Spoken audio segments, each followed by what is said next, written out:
11. Hey man, if you have your iPad, your phone, whatever you may have, just get there. I'm going to read a New King James Version. When you get there, say amen. I'm going to give you 30 more seconds. Amen. And if your neighbor need help finding it, help them out. Amen. If you're there, say amen. Amen. And the New King James Version reads as so, starting at verse 4 and ending in verse 6. Now the mixed multitude who were among them yielded to intense craving. So the children of Israel also wept again and said, who will give us meat to eat? We remember the fish which we ate freely in Egypt, the cucumbers, the melons, the leeks, the onions, and the garlic. But now our whole being is dried up. There is nothing at all except this manna before our eyes. Before you sit down, look at your neighbor and say, don't let the mix-up mess you up. That is our title on tonight. And on tonight, I want you to think about where you're at in your life. I found that we all have something in common. We're in transition. Yes. Every one of us are on our way to somewhere, somehow. But the thing about transition, it gets dry sometimes. Right. It gets hard sometimes. It makes you sometimes even want to give up. And I found out one thing about transition, we all have this in common. When we start out on that trip, we are excited. I mean, you ready, everything. It reminds me when me and my wife got married and we had our honeymoon trip. We was excited. We were all on Facebook, Instagram, taking pictures at the airport. You couldn't tell us nothing. We were so happy to leave the bondage lifestyle of single life and to finally find our paradise in marriage. And we was on our way to paradise, literally, St. Martin in the Caribbean. We was like, man, it's gonna be wonderful. It's gonna be great. Our bags packed, so we're taking some things with us. You get me? So we had some things with us. So we was excited. But something happened when we landed in Miami, the middle part of the trip. When we were right on the doorstep of our journey, we started getting tired. We start hearing other people say, man, this trip is long. My back hurts. When are we going to get there? Man, we probably should have just stayed home and went somewhere else closer, or maybe we should have did this or did that. I found out in the middle of transition, things get kind of hard. You hear people say stuff and all of a sudden you just want, I don't even know why I showed up. But when you first left, you was excited just to leave. Right. You was ecstatic, but you know that airplane does something to you. Airplane get your back hurt, no comfortable seats. You get upset and say, I should have got an upgrade. I should have got first class or something, mother. What?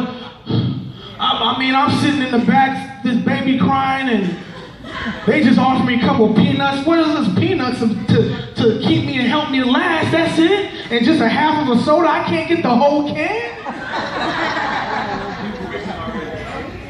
I've been there. I'm a whole can guy. They asked me, I said, can I have a full can? And I'm going to hit the button. You're going to have to come back later because I want more. I'm going somewhere with that. Yes. So in transition, we all have a promise with our name on it. We have a ticket with a destination on the end of it. What does your ticket say? Some may be that big house. Some may be that car. Some may just be simple as getting that joy back. But you have a promise with your name on it, but getting there is the problem.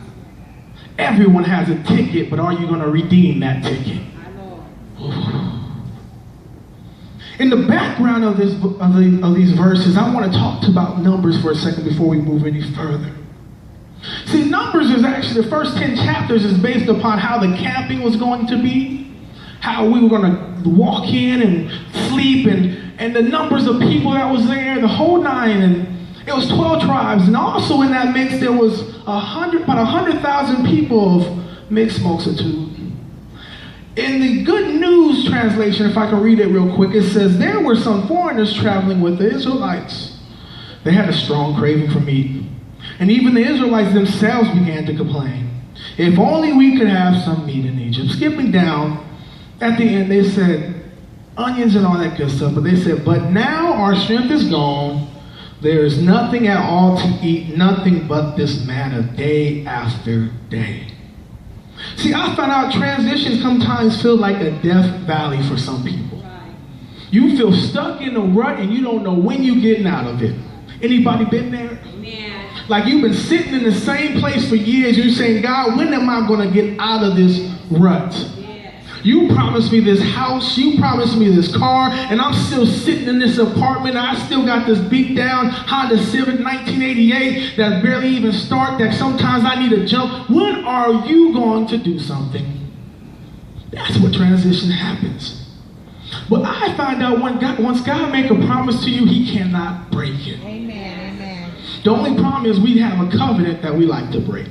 Yes. But I want to talk about that later. I want to talk about what was up with the mixed multitude. Who was the mixed multitude?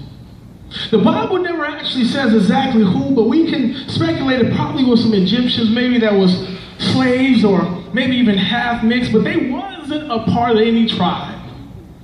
But why did they even leave Egypt?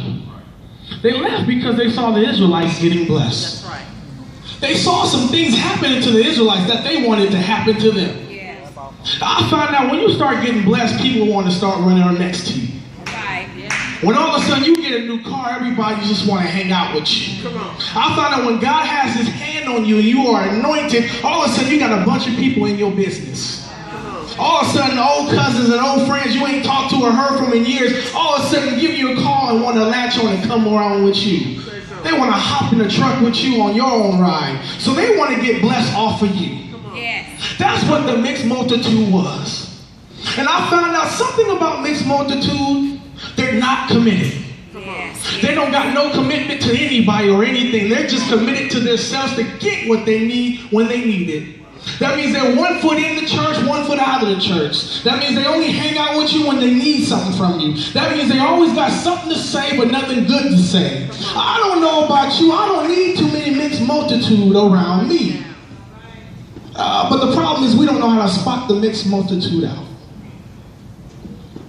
Because usually the mixed multitude are people like family and friends. I mean, people you grew up with. You know, the people who you've been hanging out that you was in slavery with. Because remember, they were slave buddies.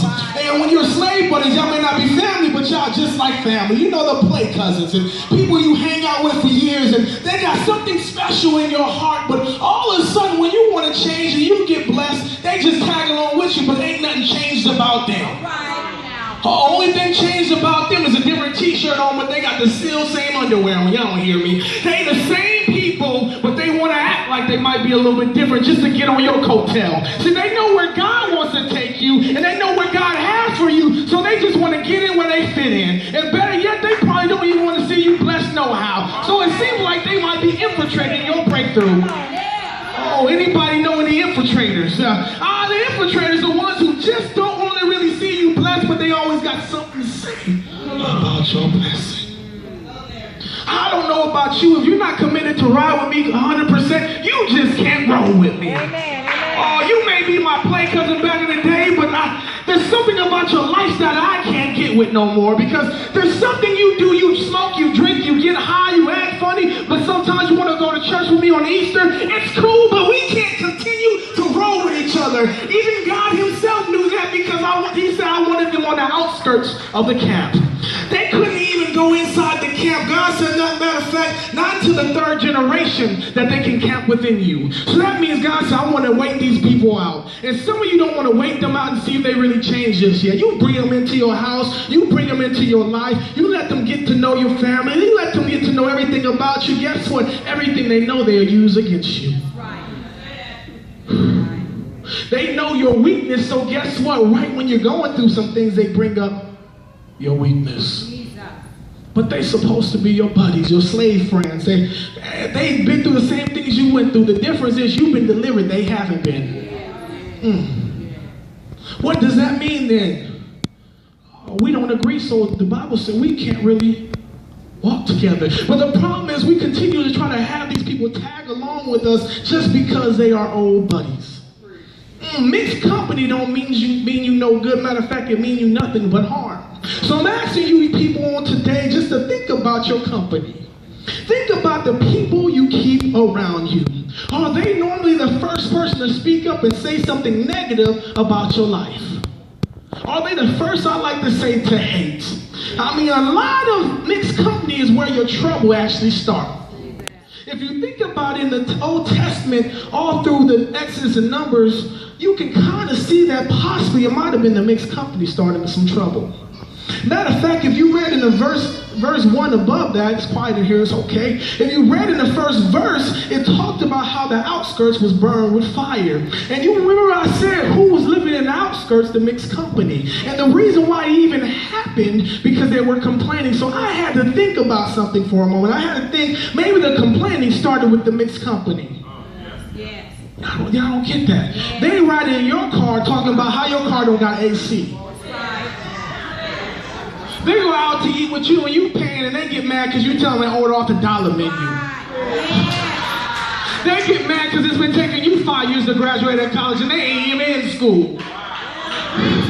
They talking about your little studio and they still living at somebody else's house. And they talk about your little job and they still unemployed. See, I'm here to let you know the mixed company always got a lot to say, but they don't got nothing to bring to the table. So when you got a lot of mixed company people around you, you better watch out.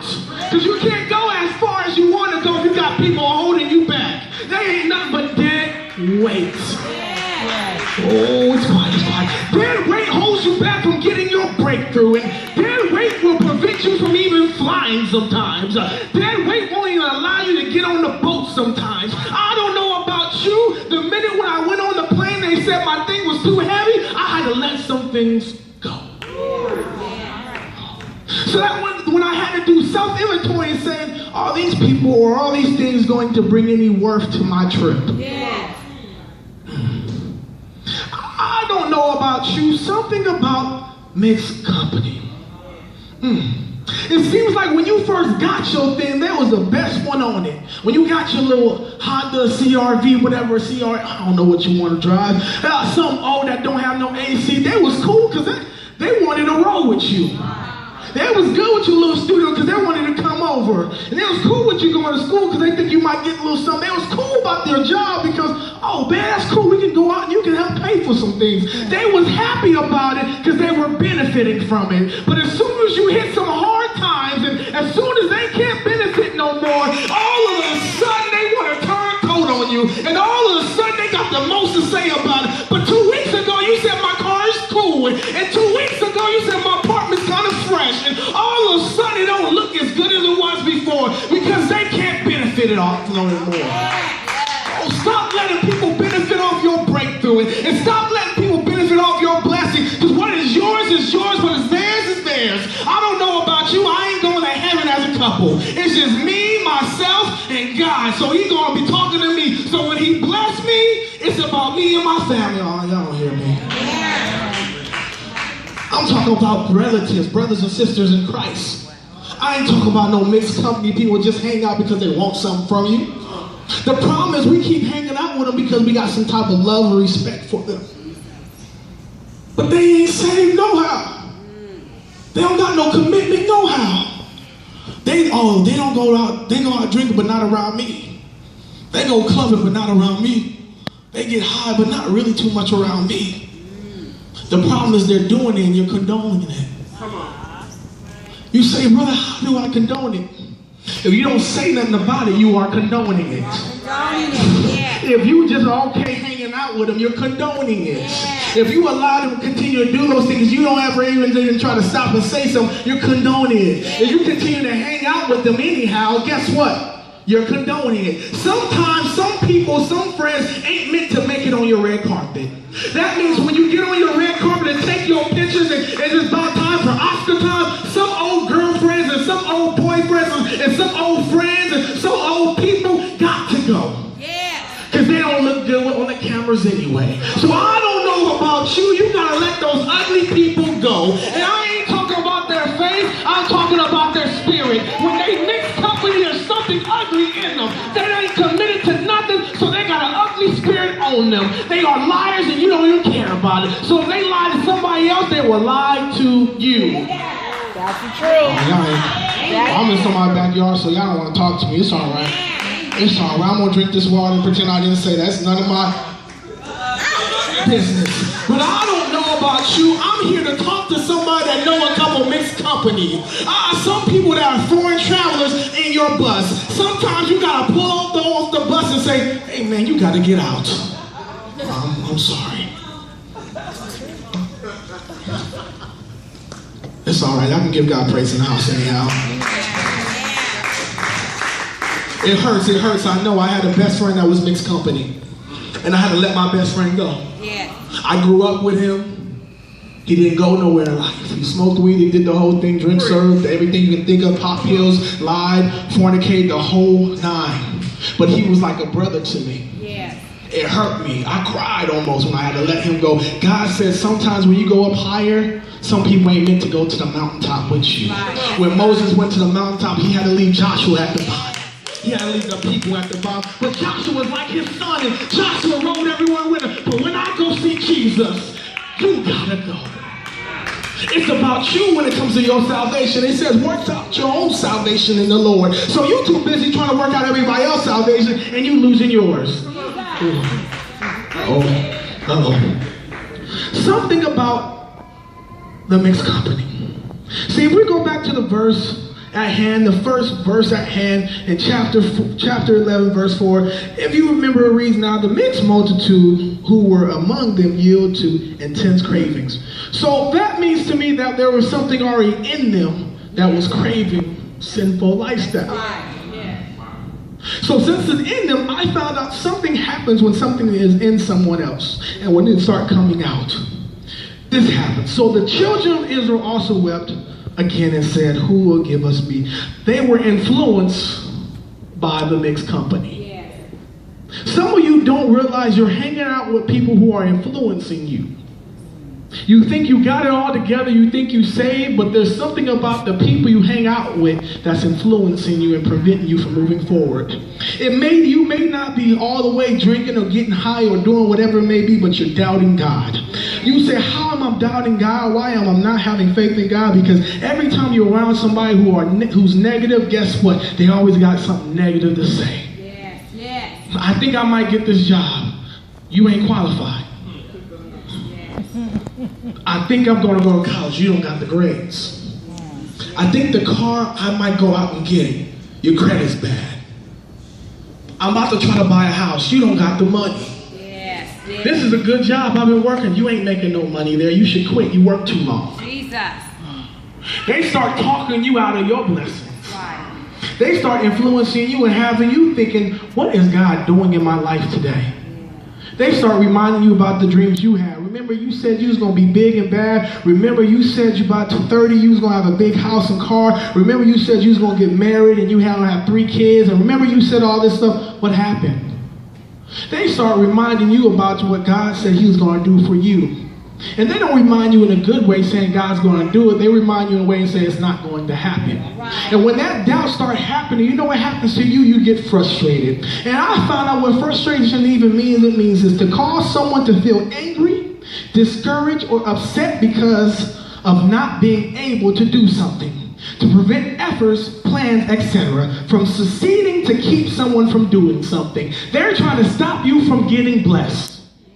They trying to stop you from getting your breakthrough. They trying to stop you from getting your promise. All they're there to do is get you frustrated. So every time you say, I want to do this and do that, and they got something other to say than something positive, say, let's pray about it, they trying to frustrate you. And the beginning of frustration is the end of faith. So when you get frustrated wherever you at in your life, you better stop still and get on your knees and pray for some faith. Because I don't know about you, I can't get frustrated with what God's doing in my life. I know he got something for me, although I know I'm in this place right now, although I know I'm riding that dirty old car, and although I don't have the house just yet, although I'm still in school, ain't graduated just yet, although I ain't got the husband I want just yet, the wife that I want just yet, although I don't got the money that I want just yet, I know God is about to do something in my life. So I ain't about to get frustrated with God, because that's going to prevent me from doing something in God. So I don't know about you, it's time out from getting frustrated with your circumstances, and it's time out to prevent yourself from moving forward. It's time for you to stop with the frustration and start with some faith.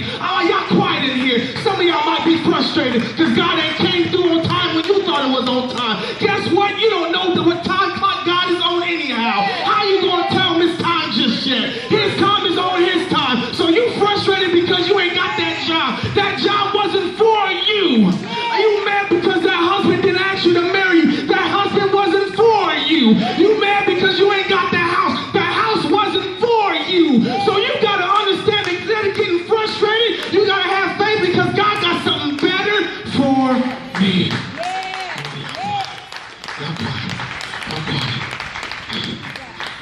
pray. Y'all can hear keys when I preach too. But be quiet. I don't mind the music behind me. I don't know about you. I feel my help coming. The old preachers used to say. I don't know about you. The enemy plan is for the mixed company to infiltrate your lifestyle and cause you to get frustrated. So you gotta watch out for people around you that's always speaking death in your life. Ain't that the truth? They don't got nothing invested in you but what you can do for them. All right. So sometimes there's people around you, just around you, to stop you from moving. The reason why you in that rut is because the people around you. God ain't gonna bless you until you tighten up your circle. He ain't gonna bless you because if he bless you, people around you gonna have to get blessed. Because there's some people around you God don't want to be blessed. You don't know what I'm talking about. God don't want you to get your promises yet because you got people around you that don't look promiseful. I don't know about you. If I knew that in my life, I would start telling people, you gotta go. Because it ain't about nothing personal, but I just got a blessing with my name on it. And it doesn't say Brandon and whoever. It doesn't say James and whoever. It says Brandon on it. I'm sorry you're not on the check. And I'm sorry you're not on the bank account. I'm sorry you're not on the house. And I'm sorry you're not on the job. And I'm sorry you're not on the car because my blessing has my name on it. So I'm sorry. It seems like you're holding me up. And since you're holding me up, I got to go. And you can't roll with me no longer because there's something about you that continue to try to frustrate my situation. And I am not looking at my situation no longer. It's time for me to look at Jesus. You too busy looking at people around you. You too busy looking at your friends. And you too busy looking at your bills. And you too busy looking at your pocketbook. You need to stop looking at that and look at Jesus. I know when I look at Jesus, he tells me everything's going to be okay. Matter of fact, he's my encourager. I don't know about you. If they don't want to encourage me, I got to tell them you got to encourage yourself then. Because I just know that when God promised me when I left Egypt and when I left bondage, not to go back for no meal. I ain't going back for no fish. I need to keep going for the whole land. You got milk and honey waiting on you and you're looking for a fish. Y'all. You about to forfeit your whole blessing for a meal. For a meal. Something that's temporary. And what God got for you is everlasting. So I ain't looking for nothing temporary. I ain't looking for no microwave dinner. I'm looking for Thanksgiving. So if I gotta wait for Thanksgiving, I'm gonna have to wait. Because I know when I get Thanksgiving, I'm gonna be eating all week. I'm gonna be making turkey sandwiches and I'm gonna be eating cranberry and I'm gonna be eating pies and I'm gonna be eating ham. I ain't about to eat no Hot Pocket. Oh, somebody give God some praise.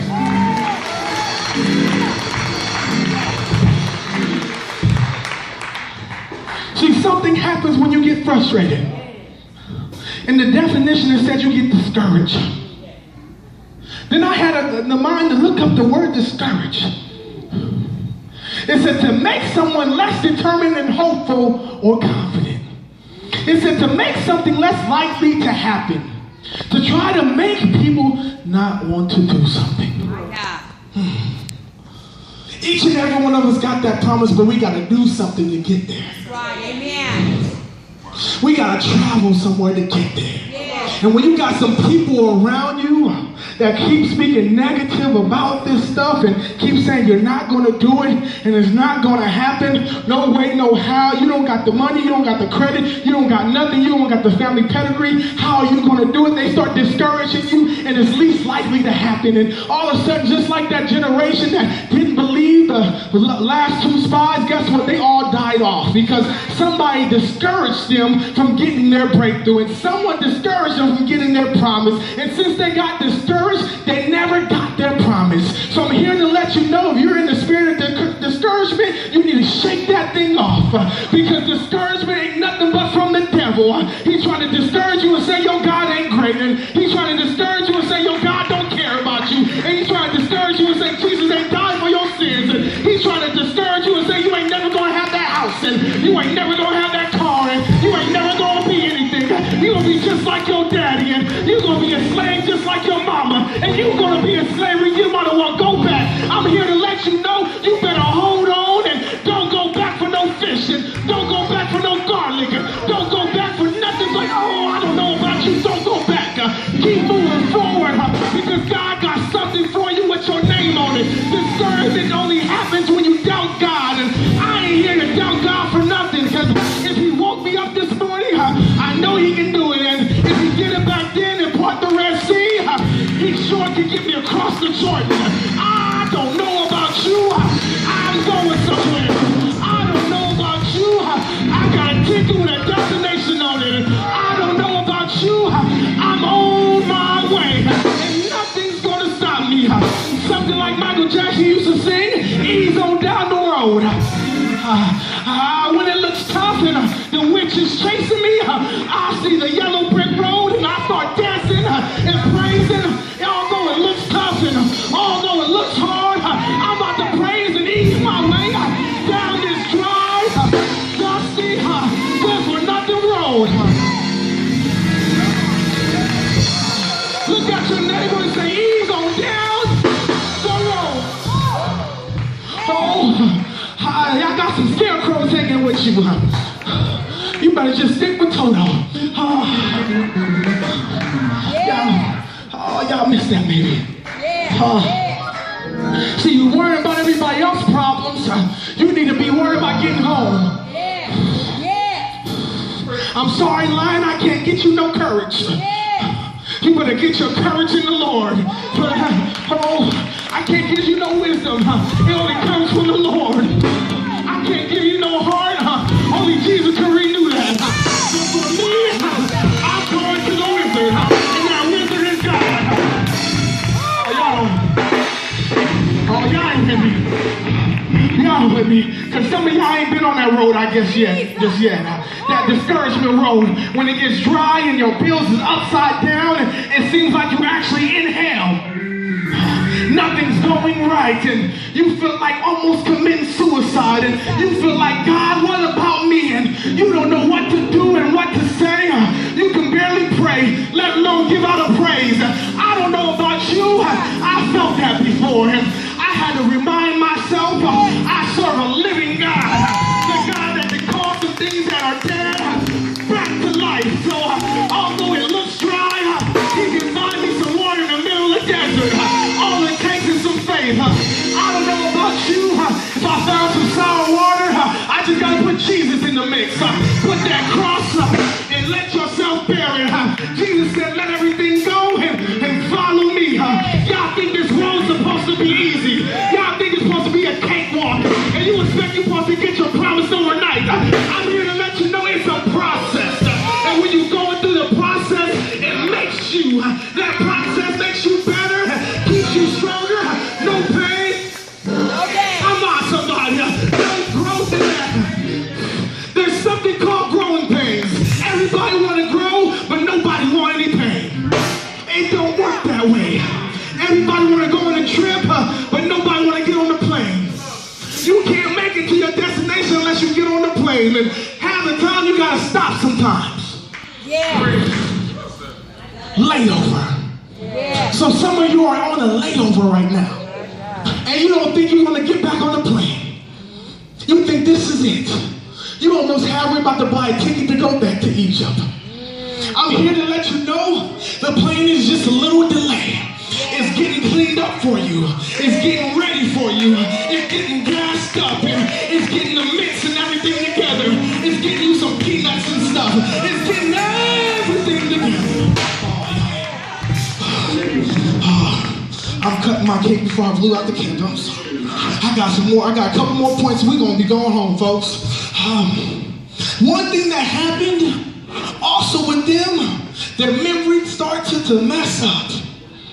The Egyptians, they thought, were so kind and great all of a sudden they're giving them fish for free. I'm here to let you know nothing in the world is free. You had to work like a slave for that fish. So when you thought it was free to be in the club, popping, locking, or whatever you do, it wasn't free. I remember sometimes, I'm sorry to say this, I was in the club a couple times. Never was a big club person, but when I was there, I was there. And in the midst of doing that, I woke up the next morning, checked my pocketbook, it was empty, and I checked my head, it was hurting, and I was throwing up, and I said, I thought the night was free. I thought we was getting in for free. They said free before 10, and I found out real quick, there's no such thing free before 10. So you think you got that fish for free, and you think you was getting high and having a good time for free? It messed up a couple things, and you lost some things behind that drug, and you lost some things behind that fornication, and you had some things happen to you because you fornicated, and you married the wrong person, and you did this and that, and all of a sudden your life is all messed up. Guess what? It wasn't for free. So stop looking back in your life and having selective memory, thinking that it was all good in the hood. I'm here to let you know you really did eat government cheese, and it wasn't that great. I'm here to let you know Section 8 housing wasn't that great. It got you by, but I'm here to let you know God ain't here to give you slave trade. He's here to give you something great. So government cheese, you can do well with it.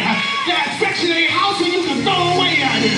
I'm okay living in that little apartment for now, because I'm on my way to my house anyhow.